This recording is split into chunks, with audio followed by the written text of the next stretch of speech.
qué son las creencias, ¿no?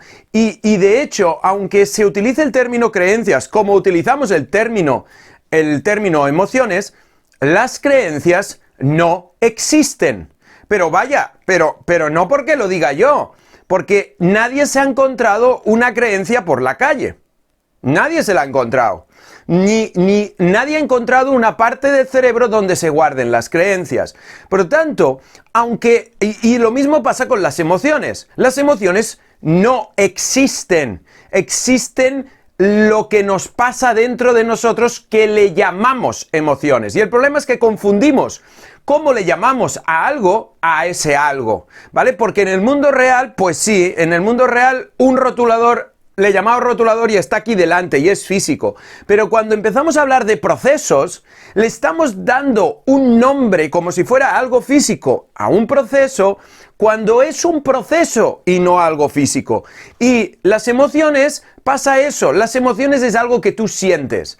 Es algo que tú haces a veces cognitiva y no sé qué en tu cabeza. Perfecto. Pero no son algo. Hablamos del amor, pero el amor no lo puedes aguantar. Hablamos del amor, pero el amor no lo ves pasar. Tú vas a decir, sí, pero yo veo el amor en dos personas. No, tú ves dos personas amándose. Tú ves a dos personas odiándose. Tú ves a dos personas diciéndose cosas, si quieres apurarme, ¿no? Y esas personas que se dicen cosas, tú dices, ah, mira, esas personas están algo. Pues por lo tanto, cuando hablamos de creencias, sí en el amor lo que pasa es que hay personas que se comportan de una manera que para nosotros eso le conferimos la propiedad de que están amándose, ¿cierto? Con las creencias no puede ser diferente. Si el amor es un proceso, si el amor es un conjunto de sensaciones, luego las creencias ¿qué son? Porque todo el mundo que habla de creencias, lo único que le tendríamos que preguntar realmente es ¿qué es una creencia? ¿Qué es una creencia? ¿Y qué te van a decir? Algo que tú crees, algo que tú... No, perdona, fíjate cómo lo estás definiendo. Una creencia es un constructo mental que se hace en mi cabeza. Es algo que yo creo. Igual que la felicidad es algo que yo siento. Por tanto, una creencia no es algo que tú tienes o no es algo que existe en una parte de tu cerebro, sino es algo que tú estás haciendo en tu cabeza, una creencia. Estás creyendo. No tienes una creencia. Aunque lo entiendo y no pasa nada, no nos vamos a convertir en más papistas que el Papa para no utilizar el término. Está bien que utilicemos el término, ¿vale? Está bien, no hay ningún problema. Lo que no puede pasar o no debería pasar o no es aconsejable que pase es que te confundas. De tanto utilizar un término para referirte a un proceso, que acabes pensando que eso es una cosa. Ese es el riesgo. Y eso pasa con el amor, ya lo sabéis, ¿no? Es que se ha perdido el amor, es que se acabó el amor. Pero, perdona, de tanto referirte al amor como una cosa, has convertido al amor en una cosa. Y por lo tanto ya no es proceso, ya no tienes nada que ver tú con ello, y por lo tanto se pierde, se gana, se encuentra, ¿no? ¿Qué? No, pues no. Y con las creencias pasa lo mismo. La gente dice, es que tienes que cambiar tu creencia limitante. No, un momento, porque como yo no tengo una creencia, sino que yo estoy creyendo, no puedo cambiar una creencia. Lo que yo puedo hacer es pensar diferente o pensar de diferente modo. No es lo mismo pensar en la creencia como algo que se cuestiona, se saca, se pone, como yo que sé, como si fueran macetas de tu balcón, ¿no? Que pensar o verlo como un proceso mental. Porque cuando es un proceso mental, pasan cosas como las que os pasaron ayer en la sesión de ayer. ¿Qué os pasó ayer? Piénsalo por un momento. Lo que pasó ayer es que cuando yo os dije 3 palabritas, hicisteis un conjunto. Cuando la palabrita no encajaba con el conjunto, ¿qué hacíais? ¿Por qué? Porque no teníais una creencia. No. Lo que estabais era creyendo que eso era un conjunto de algo, ¿no? Y cuando viene un elemento que no encaja con el conjunto que tú haces, es decir, con tu explicación del mundo, luego tu cerebro tiene que hacer algo con esa nueva información, ¿vale? Es decir, si yo creo que no soy bueno para las matemáticas, cada vez que tenga una experiencia, tenga un punto de información donde esa información encaje perfectamente con mi modo de pensar, por ejemplo, pues suspendo un examen o tengo dificultades, eso va a entrar dentro, no va a tener ningún problema. El problema el día que sacas un 5. El día que sacas un 5 o un 6, ¿qué pasa? Y es lo que os decía ayer. Luego, vuestro cerebro tiene que decidir qué hacer con eso, ¿vale? Tiene que decidir qué hacer. Bueno, a ver, un momento. Esto encaja con lo que hasta ahora confirmaba mi modo de pensar, que es que yo no soy bueno. Es un 5, no es un 4, no es un 3, no es un 2, no es un 1, no es un 0, es un 5. Espérate, no encaja, pero yo puedo hacer algo. Descartarlo completamente y decir, error, esto ha sido un accidente, se habrá equivocado el profesor. ¿Vale? He tenido suerte. Opción 1. Lo descarto, lo elimino, no es válido este número. Por cierto, esto mismo hace la ciencia, ¿eh? Que lo sepáis. 2. No encaja, pero si lo distorsiono un poquillo, puede meterse dentro, ¿no? Ayer el caso era que, claro, ¿cómo meto cebra en un conjunto de vehículos de transporte? Ostras, espérate, hombre, alguien podría cabalgar la cebra, ¿no? Vale, pues lo mismo pasa con el examen. He sacado un 5. Bueno, sí, pero eso es solo porque este examen era fácil y de hecho, como era un poco más fácil de lo habitual, eso me ha permitido sacar un 5 y seguramente el profesor se ha apiadado de mí y de tanto suspender ha dicho, bueno, pues va. Y lo cuelas, ¿vale? O lo cuelas así, distorsionando el elemento, o distorsionas un poco el conjunto. Vale, sigo siendo malo para las mates, pero un poco menos malo, pero sigo siendo malo, ¿vale? Ahí o una de dos, o distorsionas el elemento entrante o ajustas un poco el conjunto, es decir, tu modo de pensar, en este caso, sobre ti mismo. Lo ajustas un poco, pero sigues pensando que no sirves para las mates.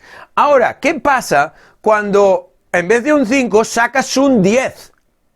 Amigo, eso ya no es lo mismo. Ahora, ¿qué ha pasado? Es mucho más difícil descartar eso, porque es un 10. Para que sea un accidente, vaya pedazo de accidente. Pero es igual, hay gente que para mantener su modo de pensar serían capaces de decir, esto el profe se ha equivocado de Pedro, seguro que esta nota era para el otro Pedro, ¿me explico? Somos capaces de cosas increíbles para mantener nuestro modo de pensar. Y finalmente, pues puede ser que tú digas, bueno, a ver, quizás no sea tan malo en mates, quizás sí sea bueno en mates. Ahora, esa manera, cambiar ese modo de pensar, chicos y chicas, se puede hacer a través de elementos discordantes con mi modo de pensar. Sí, a eso se le llama, en el mundo de la PNL y no de la PNL, un contraejemplo. Es decir, la tontería esa que os contaron una vez los profes de tu escuela para justificar la absoluta locura que tenemos con las normas gramaticales, que es la excepción que confirma la regla. No, perdona, eso es una tontería que se inventaron para poder explicar por qué hay excepciones a las reglas ortográficas, ¿vale? Pero eso de la excepción que confirma la regla no funciona en ningún lugar del universo. La excepción nunca confirma una regla. La excepción se carga la regla, ¿vale? En todas partes menos en la ortografía española, ¿vale? Y bueno, española y catalana seguros, ¿vale? De otros países no sé cómo lo manejan, pero aquí sí. No, esto es la excepción que confirma la regla, ¿no? Yo saco un 10 en un examen y digo, no, mira, esto es la excepción que confirma la regla, pero a ver, ¿quién te ha metido eso en la cabeza? No, es la excepción que pone en duda la regla. Así funciona la ciencia y así debería funcionar nuestro cerebro.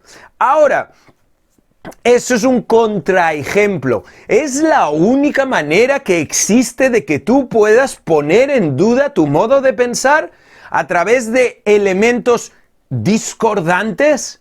Pues no, hay muchos más. Puedes hasta cuestionar cómo tú haces la generalización que te lleva a esa conclusión. Y esto es lo que vamos a aprender hoy. Puedes cuestionar las presuposiciones que sostienen la generalización, como ya hemos empezado a ver y vamos a seguir viendo. Pero lo importante es que te des cuenta que lo que estamos haciendo realmente es pensar, generalizar, generar reglas generales sobre el mundo o sobre nosotros, porque no te engañes, decir yo soy malo para las mates es una generalización. Porque no digo yo soy malo para el álgebra, no estoy diciendo yo soy malo para el cálculo, no estoy diciendo yo soy malo para el cálculo pero solo para el cálculo diferencial. No, yo no digo yo soy malo para el cálculo diferencial cuando se trata de hacer integrales No, yo digo soy malo para las mates. Y eso es una generalización, que no es tan grande esa generalización como decir todos los humanos somos no sé qué. No, es más pequeña, ¿vale? Es una generalización para ti. Pero cuando tú dices me amargas la vida, también es una generalización. Porque no me dices me amargas la vida cada vez que no me saludas por las mañanas. No me dices me amargas la vida cada vez que a las 9 de la mañana no me saludas. No, tú dices, me amargas la vida. Y eso es una generalización, ¿vale? Pero es que de generalizaciones hay muchísimas. Cuando tú dices, no se me da bien algo, estás diciendo que no se te da bien, no se te ha dado bien y no se te dará bien algo. Porque lo estás diciendo en presente, ¿vale? No dices, no se me dio bien algo y ahora no lo sé y en el futuro Dios dirá. No se me da bien algo. Y no dices, no se me da bien ahora, pero ya verás cómo de aquí. No se me da bien. Como cuando dices, yo soy cortito, yo soy justito, yo soy no sé qué. No estás diciendo en este instante, debido a que Plutón, Urano, Neptuno, todos están alineados y eso haga que soy más cortito de lo habitual. No. Afirmas que eso es una cualidad tuya, perenne, intrínseca, inamovible. Ahora, eso no es una creencia limitante. La podemos llamar así si tú quieres. Vamos a llamarla creencia limitante, pero no lo es. Lo que es un modo de pensar. Y no es ni limitante ese modo de pensar. ¿Por qué no? Ayer os lo conté. Porque no son las cosas limitantes. Eso es un atributo que le ponemos nosotros. Nosotros le ponemos el atributo limitante. ¿Y por qué? Porque en una circunstancia concreta nos parece que delante de un objetivo concreto y un contexto dado, esa manera de pensar no me ayuda a llegar aquí. Por eso se convierte en limitante. Por lo tanto, yo soy calvo. ¿Lo veis o no? Me falta pelo. ¿Esa es una creencia limitante? No es solo un modo de pensar sobre mi pelo. Porque habría gente que diría, pero chaval, ¿qué vas a decir calvo? Tú no me has visto a mí. Si esto todavía, si te dejas melena y te lo pones así de lado... ¿Por qué? Porque estoy atribuyéndome algo. Lo estoy atribuyendo así, en proceso. ¿Y qué pasa? Que si viene alguien y me dice, Xavi, tú no eres calvo, y yo tengo que mantener, como decía ayer María, defender mi generalización. Le voy a decir, claro que soy calvo, porque fíjate que fulanito que me engaña. ¿Me explico? Ahora lo que estoy haciendo es mantener esa idea, pero espérate. ¿Es limitante? ¿Es limitante? ¿Es limitante para quién? ¿Para mí? Y ahora que ya sabemos para quién, vamos a preguntar, ¿para qué? Porque no es solo para quién. Es que tú tienes creencias limitantes. ¿Para qué? Porque las creencias solo pueden ser limitantes para algo. ¿Y dónde es limitante esa creencia? ¿Para qué? ¿Y dónde? ¿Y para quién? Y luego hablemos de si lo es o no lo es. ¿Vale? Ahora, ir atribuyendo, así como en el mundo de los unicornios, en el mundo de la guerra de las galaxias, creencias limitantes y preguntas poderosas, y como hay el bien y el mal, y está Darth Vader, y está Obi-Wan Kenobi, y Darth Vader es la creencia limitante, es ese proceso de tu cerebro que no funciona bien, es la estrella de la muerte en construcción, pero no te preocupes, porque viene aquí Luke Skywalker con las preguntas poderosas, y ¡boom! Y explota la creencia limitante. Eso es un cuento para niños. A ver, maduremos de una vez, que somos aquí todos mayorcitos. No hace falta que nos hablen como a niños pequeños. A un niño pequeño le tienes que hablar así. A mi hijo de 4 años le tengo que hablar así. A ti no, porque eres un adulto e inteligente. Por lo tanto, es bastante más útil, desde mi opinión, dejar de hablar de modelos simplistas y empezar a hablar de procesos. Y el proceso es, a ver, tú tienes un modo de pensar que te viene de X, de experiencias, de cosas que te ha hecho la gente, X, no importa, pero tienes ese modo, bueno, sí va a importar, obvio, pero tienes un modo de pensar, perfecto. Ahora, dime, este modo de pensar, ¿cómo interactúa con tu objetivo? ¿Cómo interactúa con tu contexto? Y vamos a ver si te sirve o no te sirve. No, pero como es una creencia limitante, la tengo que hacer estallar por los aires. El problema no es la creencia esta, como os decía ayer. El problema es la falta de más opciones. Porque si yo creo que lo único que puedo hacer en mi vida es ser contable, el problema no es que tenga una creencia que me limita. No. Es que eso es un error, digamos, de enfoque, ¿no? De orientación. No. Si la creencia esa, sí, te está impidiendo. No, la creencia no. El problema es que esa creencia, con ese contexto, con ese objetivo, no vas para ningún lado. No vas tú. No que te limita la creencia. No vas tú. ¿Por qué? Porque tú, delante de tu mapa mental, de tu programa, pues si solo sirves para ser contable y no hay puestos de contables, tienes un problema. Pero los problemas no son por tu manera de pensar, sino por las maneras de pensar que no tienes. ¿Me explico? Ese es el problema. El problema no es tu modo de pensar. El problema es los modos de pensar que no tienes. Y por lo tanto, esta visión del mundo de creencia limitante y que ese es el problema, pues os digo, para mí es súper simplista. Que sí, que así puedo vender un curso de coaching y ni sin tener ni idea de procesos mentales, vender el curso a la gente y la gente lo entiende. Sí, que es mucho más interesante y complejo al mismo tiempo aprenderlo como os lo estoy enseñando. Pues claro, frustra más, claro, porque lo otro es muy fácil. Yin y yang, bien y mal, noche y día, creencias limitantes, preguntas poderosas y ya está, ¿vale? Ahora, la realidad es más compleja y por eso los coaches luego tienen tantos problemas en la vida real, porque las cosas no son tan fáciles, ¿vale? Ahora bien, tened en cuenta esto, empecemos a pensar en cómo hago yo para generar un problema. ¿Cómo hago yo? No la creencia.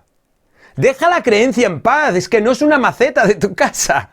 Es cómo haces tú para hacer de esto un problema. Y te diré cómo lo haces, por tu modo de pensar, pero no por lo que piensas, sino por lo que no estás contemplando. Por lo tanto, mi propuesta es: contempla más opciones. Pero ¿cuál es el problema de hacer esto? El problema de hacer esto es que tú no contemplas más opciones cuando crees que solo hay una. Cuando en tu modo de pensar solo existe una posibilidad. Ahora, cuanto más convencido estés de que más certidumbre, que es una sensación, tengas de que esa es la única opción, no vas a querer contemplar otras opciones. Por tanto, tu modo de pensar no es flexible. Mira, necesitas dos cosas para poder cambiar tu modo de pensar. Dos. Una es más opciones, más posibilidades, más caminos que tomar. Llegas a tú imagínate que tienes un mapa con un solo camino. Y ahora llegas a ese punto de la montaña y pues ha caído un árbol en la mitad, o yo qué sé, o ha desaparecido ese camino. Si solo tienes un camino, no vas a poder seguir. Ahora imagínate que tienes un mapa, y ese mapa tiene diferentes caminos. Tú llegas a una encrucijada. Tú estás convencido de que el camino es el recto. Vale, la primera opción la primera variable es tener varios caminos, ¿vale? Varias opciones, pero no es suficiente, porque luego tienes que tener la flexibilidad para tomar otras opciones. Cuidado que eso tampoco es fácil. O sea, puede ser que veas que hay otras posibilidades, pero no seas lo suficientemente flexible para tomar otras posibilidades. Y ese es un trabajo que no pasa por las preguntas poderosas, sino pasa por entender cómo funciona la mente de las personas. Porque para que una persona sea flexible, requiere estar motivado para salirse de su zona de familiaridad. Porque cuanto más familiarizado estoy con un modo de pensar, esto que los orientales le llaman el apego. Bueno, llámale apego, llámale ego, que queda muy bien y que llenas además salas con miles de personas escuchándote totalmente boquiabiertas, ¿vale? Pero el fondo, el apego es la familiaridad que tú tienes delante de un modo de pensar. Y luego, si llevas 25 años, 30 años pensando que eres gordita o gordito, te has familiarizado con esa manera de pensar. Tienes un hábito pensando así. Y por lo tanto, cuando yo te ofrezco otras maneras de pensar, las otras son nuevas para ti. ¿Vale? A no ser que estés motivado suficiente para poder optar por un camino nuevo que no es el habitual para ti, que no es familiar para ti. Y claro, esto no se resuelve haciéndole preguntas a alguien solo, ¿sabéis? No se resuelve así. Eso requiere tecnología.